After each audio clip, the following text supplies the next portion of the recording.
Underwater turbines, a cleaner way to power port cities like Savannah, Georgia.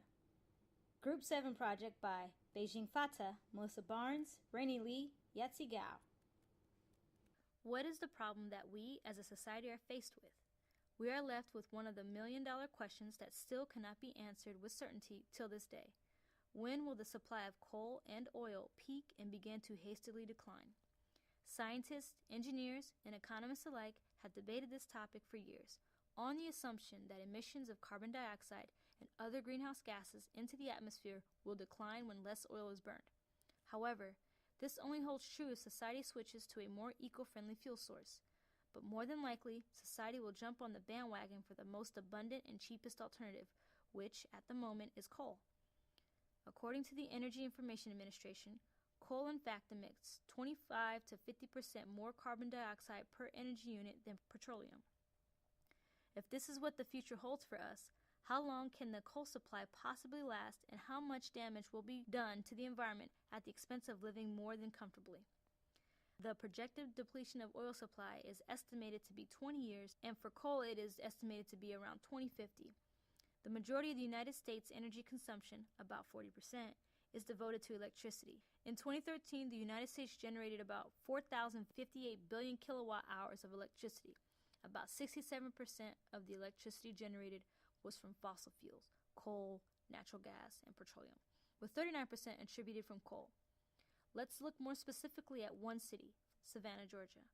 1/3 of the energy used to heat homes in Savannah comes from oil. The rest of the electricity generated is mainly from coal. Savannah's current population is estimated to be 142,772 people, and every year approximately 929,079 tons of carbon dioxide is emitted into the atmosphere. At this point, many of you may be feeling anxious and pondering, what are we going to do?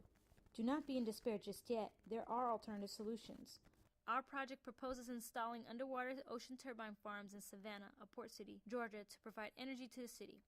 As a result, it is expected that the strain on the consumption of coal, natural gas, as well as oil may be reduced in the United States. As one of the oldest forms of energy used by humans, tidal energy converts the energy of tides into electricity or other useful forms of energy. It's derived directly from the relative motions of the Earth-Moon system. Tidal energy is extremely reliable as tides are one of the most constant natural occurrences and never become scarce. When's the last time you've known a tide to take a day off? Although it will never meet the demand, the usage of hydropower can offset the load on a typical power grid and is mostly beneficial to coastal cities, port cities, and islands. To utilize tidal power, tidal turbines are developed. These turbines look like underwater windmills and have blades on it like wind turbines. Blades on a turbine rotate at a constant speed with fast-moving current of waves. The rotor attached with the turbine uses the power of moving blades to drive generators that produce electricity. Since the density of water is significantly greater than the density of air, about 832 times, the blades of the water turbines are smaller in size as compared to a normal wind turbine. The underwater turbine generators can be used in 3 different ways to generate electric power. First, the wave energy or kinetic energy that water gets due to the movement of waves can power the turbine when the wave rises into a chamber and forces the air out of there. In this way, moving air can spin the turbine. Second, the energy of the tides that come into shore powers the turbine. These tides are trapped in a dam and electricity can be generated by operating the dam as a regular hydroelectric power plant. Or third, the idea of using ocean's thermal energy in practice with power plants. The difference in temperature at different depths in the ocean can help generate electricity. There are 3 main designs of underwater turbine generators to get tidal energy and convert it into electric current: tidal streams, barrages, and tidal lagoons. Turbines can be made using tidal streams to rotate blades. The ones constructed with the large dams are known as barrages. Barrages can be constructed across rivers or bays so that water can spill over the top. Turbines placed inside the barrage use tidal power the same way tidal streams are used and generate electricity. The tidal lagoons are constructed in which ocean water is stored. These lagoons can be near natural coastlines and they work almost the same like barrages. Tidal energy is non-polluting and renewable, helping the world in reducing emissions of carbon and greenhouse gases. It has some other significant economic benefits as well.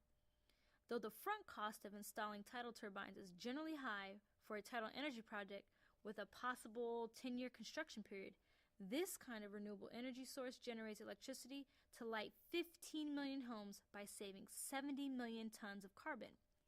The maintenance cost for turbines is low. Therefore, they create a steady flow of income for municipalities who generate more energy than they consume by allowing them to sell their power for a profit, which may also help speed up the return on investment. Besides benefits, there are also negative environmental impacts on aquatic ecosystems in adapting this technology.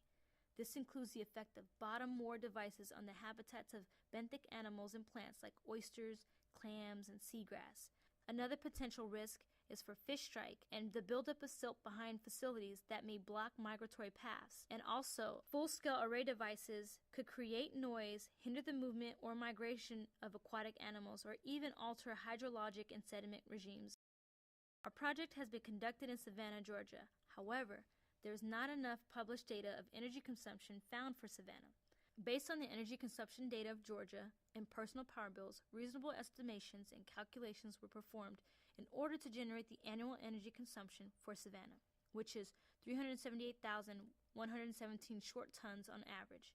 It has been found that coal and natural gas are the main resources to generate electricity in Savannah, which suggests that tidal turbines could possibly greatly reduce the consumption of coal and natural gas, but not petroleum.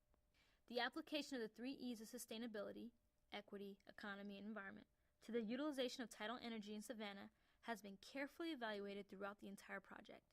The equity is ensured as the citizens of Savannah would directly benefit and have access to electricity.